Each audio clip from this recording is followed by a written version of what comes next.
What's up, guys? I am back to bring you your on-time recap of Love and Hip Hop Hollywood Season 5, Episode 15, The Reunion Part 2, my God. And I know I already did my Fashion Police Worst and Best Dressed segment in the Part 1 reunion recap, but I got a chance to focus in on some other looks during this Part 2 of the reunion, my God. So I have to kind of update who I think my best dress really is, because I did say that I think Lyrica was my best dressed pick, but I'm going to switch that up. She may be like second or third, my God. First and foremost, I got to see Tiara Marie's outfit in full and pay attention to it because a church member commented saying that he or she loves Tiara Marie in that Christmas red, my God. I will say Tiara always looks beautiful at the reunions, but she's never a standout to me for the most part. I liked the red. I think it was a jumpsuit, but her fur fox boa, I would have preferred for it to be a natural fox color and not be red on red, my God. It was just too much red for me. Also, I must say that I actually do love Paris in the platinum icy blonde hair with that tangerine and orange and variations of oranges colors in her garment, my God. I loved her outfit on her. She looked beautifully. She looked great, my God. And I think my best dressed pick to replace Lyrica is someone who really is always, I think, my best dressed pick every year, if I'm not mistaken. I think every season I've picked this person to be best dressed, but I did not zero in on her outfit this year. I thought she was giving me something regular, but it was a very, very cute number. And that is Nikki Baby. You guys know I love me some Nikki Baby. And her Swarovski crystal, it probably wasn't Swarovski, but it just sounded great to say it, my God. Her crystal studded little dress was so cute. And I think I loved it because crystals and rhinestones can easily look so cheap and low budget if it's not quality fabric or a quality designer, my God. But for her to have all those crystals, it did not look like it was a Instagram designer, my God. It looked like it was probably some kind of a label, Gucci or something like that. And so it looked so professional, so tailored. It looked like it was quality. So it looked great on her, along with her blonde wig, my God, or weave. She was cohesive from head to toe, and she looked stunning. Now, K. Michelle's ass. Please tell me why K. Michelle had 3 damn outfit changes. I'm confused because in the previous recap, I thought that one outfit that we saw, which was the black pantsuit versus the black gown, was her having switched up for her performance outfit and then them misplacing the footage and putting it all over the place, my God. But she had on a black polka, and I did explain what a polka was in the previous recap, but I did not explain it fully. It is a style with a part down the center that's sleek, long, and straight and black, but the polka name stems from Pocahontas, my God. So that's why we call it a polka. But I love, like I said, the black suit with the fringes and her with the polka wig on, but she then had on the blonde wig which was a bob with the gown that was beautiful, but I was confused as to why she needed an outfit change during being interviewed by Nina.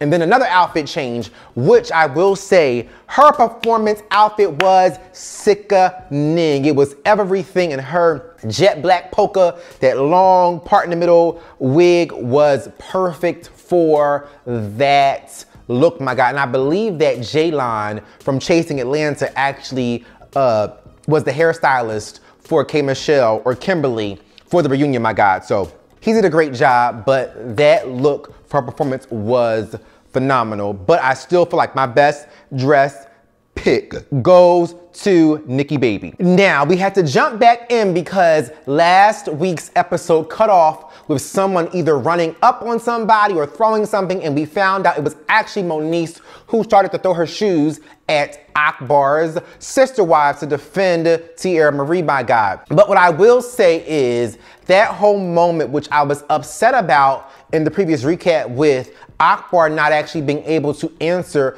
Bridget's question because of the chocolate sister wife cutting her off and telling her to stay in her place, my God, we were finally able to see that Bridget was able to ask her question again to try to get an answer from Akbar. Now, it threw me off because Bridget was coming across very concerned and was just saying, why would you put Tiara, if you know she's broken, in this kind of a situation with people who don't respect her, my God, especially if you go after people who are broken to try to help and uplift them, and these women aren't uplifting her, my God. So he tried to flip the script and deflect and said, but Bridget, girl, you done had dated several men at one time, so what's the difference? And my thing is, I cannot stand when people do that because that was not Bridget's point. Bridget was not critiquing nor saying that Akbar was wrong for having multiple women or multiple wives. What she was addressing was Tiara being broken and putting her in a dysfunctional situation, my God. So for him to focus on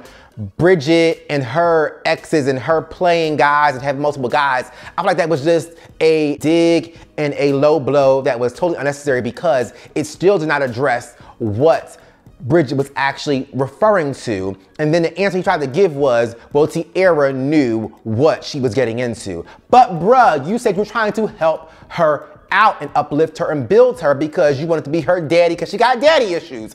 But the whole question was based off of, if that was your intention, my God, then why would you put her in that situation? And I did not like that the wives were still focusing on and calling Tiara this drunk and druggy and so on and so forth, when the reality of it is, if you are sensitive to people who are broken, why would you call this person these things, even if it is her struggle, my God?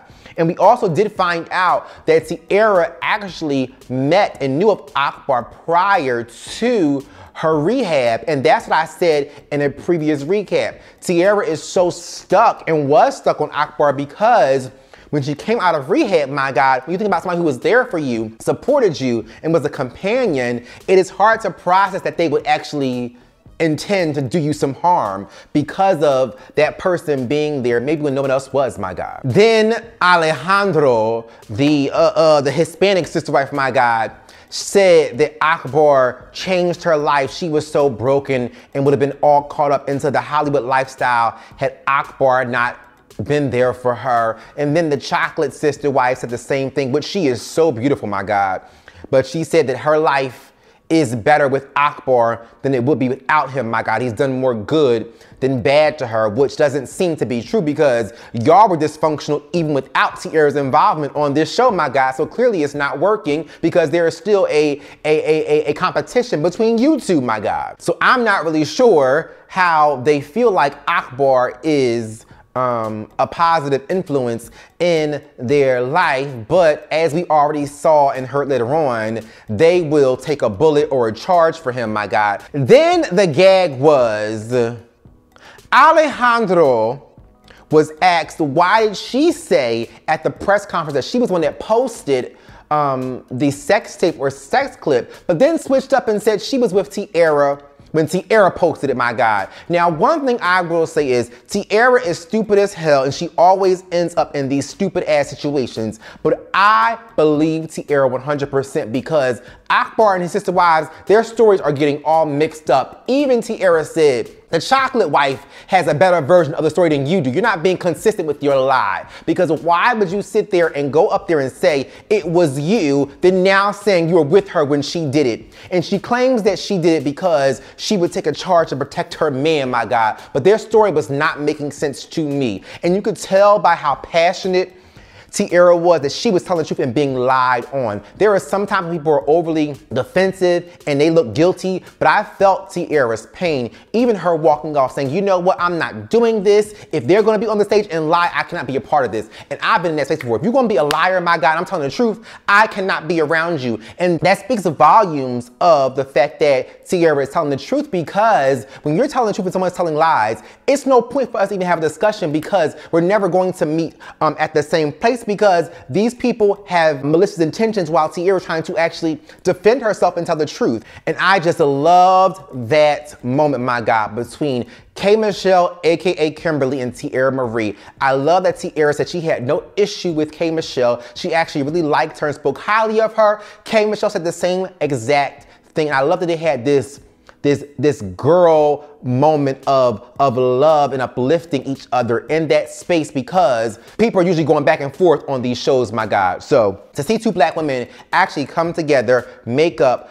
K. Michelle apologized if she hurt Tiara Marie. Marie accepted her apology, but I love that K. Michelle said, I have no issue with Akbar. He didn't hurt me. He didn't do anything wrong to me. So I have no reason to not talk to him or shade him. And my thing is, even in that little Snapchat, Instagram video, K. Michelle never attacked Tiara Marie. All she said was, actually, she defended Tiara Marie because she called Akbar a sex tape leaking ass. So she already put the blame on Akbar, my God, and probably felt that Tiara did not do it. So the reality of it is, it was just a great moment for them to come to a resolution, both apologize, and K. Michelle made it clear that she likes Akbar, my God, but she will never be in his team of hoes. But she does like the chocolate white. She is her type, she would lick her pussy.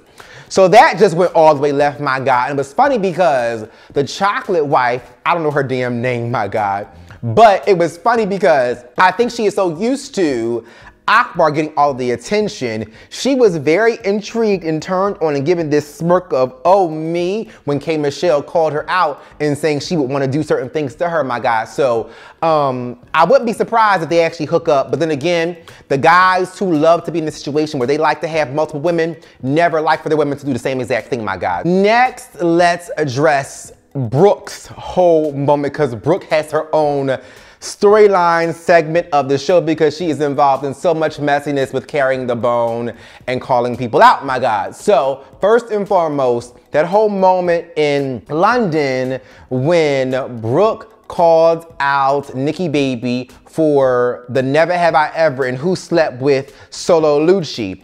And Brooke made it clear that she was not necessarily being messy, she was being defensive because people were insinuating earlier on in the game that she actually had a threesome with somebody. And so she clapped back and said, never have I ever had sex with Solo Lucci, my God.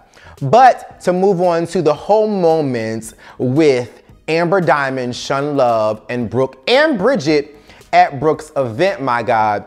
Shun Love told us that she already knew that Amber Diamond, her daughter's wig was loose and her wig was tight, so she had to snatch off her wig to hit Bridget with it, my God, because she wasn't going to punch her because she would have knocked her out because she has these strong guns, but she just wanted to hit her with something to get her to shut up. And that was so funny because even if you know your daughter's wig is loose, why would you embarrass her and have her head of cornrows show, my God, at a public event and on TV? That was still wrong. But it was so funny to hear Shun Love's justification. I'm thinking, oh, because her wig was loose? Oh yeah, I knew my daughter's wig was loose, that's why I snatched it off.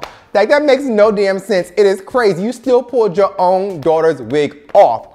But I do love that Bridget said that she had no issue with either of them. She was trying to be diplomatic and calm them both down, my God, because Bridget did say that she personally felt like it was wrong to even be hitting Amber Diamond up. They should have been interrogating Marcus, not Amber, because now here yet again is another woman that is in this situation because of Marcus flirting with them, my God. But Amber Diamond did say that she has known Marcus for a long time, and if she wanted him, she could have had him way back, my God. And so she pretty much said nothing ever happened, and Marcus did the same thing as well. Next, it was great to see that Brooke opened up about her past, because she said that her previous relationship was something similar to the Akbar and the Sister Wives. So she said that's why she made it okay and felt it was okay to tell Marcus to go on ahead and sow his oats, although she still wanted to be with him, because she said she had not renewed her mind or changed her way of thinking from previously being in something where she felt like that was okay and she deserved a situation like that, my God. And she also said that Marcus has this big dick that we all want to see, my God. And she said with him having a big dick and him being a man that she wasn't giving him any coochie, she knows that he would want to have sex with somebody else. And that's what I always say. I think I said that earlier on, if Marcus ain't getting coochie from Brooke because she's withholding it from him, he has to be getting coochie from somebody, my God. He is a man. He is not being celibate only because, or simply because, Brooke isn't giving him coochie. He's getting it from somewhere. So at least she was honest enough with herself to know that her man would still want coochie even if she wasn't giving him none, my God.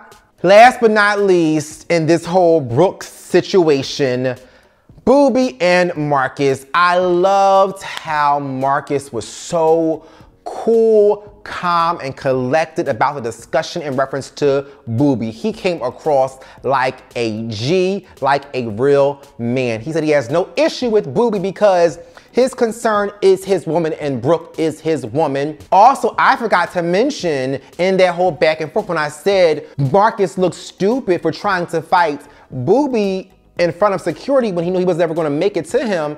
I didn't realize or pay attention or state that Booby said that Brooke and Marcus's kids would be lame. And my thing is, when you go for somebody's kids and you already are a father, my God, I can see why Marcus wanted to dig in his ass. And Marcus actually didn't try to push towards him until that whole comment about lame kids, my God. But Paris' involvement, because Paris is still messy. I think we give Paris too much of a pass because she is funny and messy, but Paris is the one who dropped the pin at A1 and Lyrica's vow renewal ceremony. So she is at fault for bringing Booby there, but Marcus said he had no issues with Paris doing that. People do what they want to do, and it's their business and not his concern. And Paris did expose that Brooke runs to Booby and tells Booby about her issues with Marcus, and that is why he's ready to turn up. And I will say that may have been true in the past, but based on this particular season and Booby showing up, it does seem like Booby showed up because he still is in love with Brooke or wants Brooke, because reality of it is, one thing that Booby said was, Brooke never told him that she was actually going to get engaged or be engaged or get married to Marcus. So he had been out of the loop, my God. So it didn't make sense from Paris saying that Booby is saying Brooke is venting to him, yet Booby showed up and was concerned because he wasn't getting information from Brooke at that point. And Brooke did say that she told Booby, my God, that this situation is very sensitive. I can no longer share my business with you because of the severity of the issue, and Marcus is her man, my God. Now this whole Kimberly and Paris moment, I thought we were gonna have peace in this situation, especially after the Tiara Marie and K Michelle conversation. So I thought that K would be in a very positive space.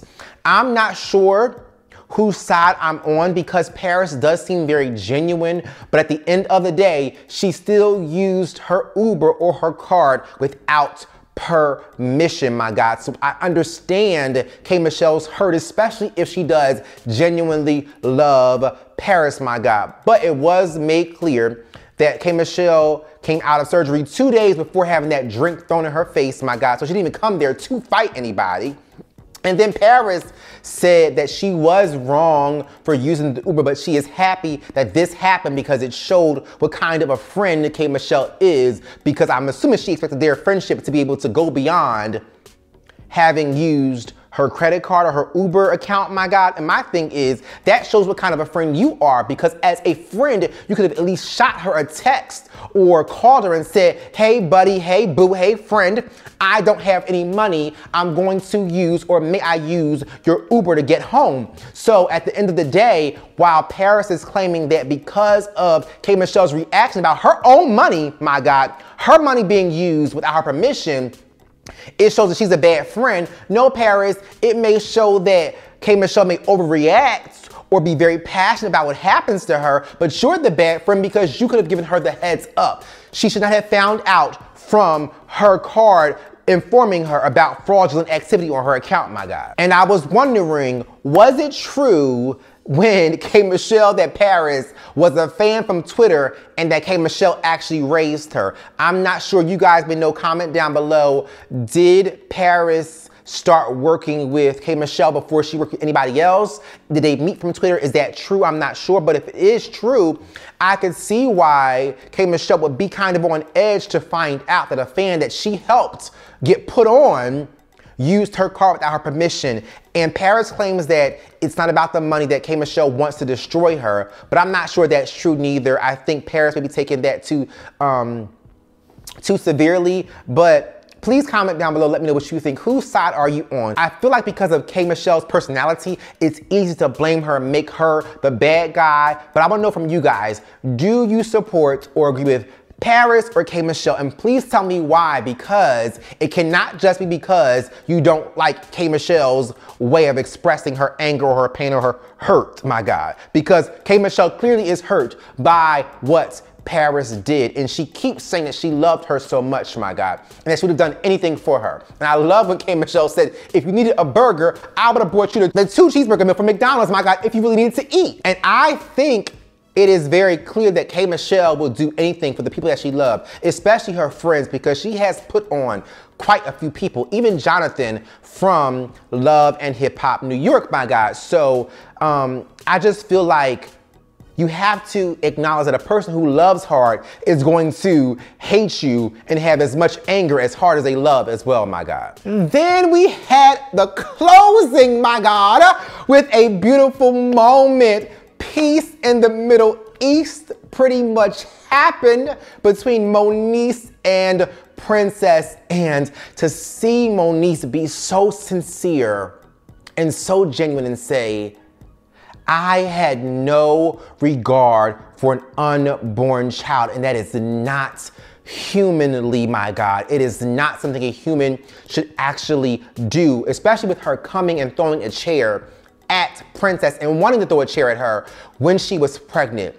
For her to be able to apologize and be sincere and sweet, and Princess to be open and receptive and said, I get it, I'm a mom now. And the only clapback I had was to call you out about your kid. And I only did it because you threw a drink at me, but they made up. It was so beautiful. It was so unreal to where when Princess got up to hug Moniece, security held them apart because they thought she was going to attack her, my God. But they went in for a real hug, and Moniece said, I am genuinely, truly sorry. It was so great to see. I am so proud of Ray. I'm so proud of Princess. I'm proud of Moniece, my God. This is the one for the books. And my thing is, this is what needs to happen on these shows, because drama and fighting is going to happen. It's going to occur. It's needed for it to be a successful show. But to end on a positive note like this, especially to people who have had beef since their entrance into this show, my God, was so awesome to see. I am loving this moment, my God. It was the best of the best to see them both, 2 beautiful women, be so sweet, open, sincere, and receptive to apologies and forgiveness, my God. But that's about it, guys. But I do have one final thought, and we did get some tea that Bridget is actually wearing Safari's ring, so maybe they will be in a relationship next season at some point, my God. And that's about it, guys. Thank you for watching. Please follow me on all social media outlets. Comment down below in the comment section. Thumbs up this video. Subscribe to my channel and turn on the notifications. Bye, guys.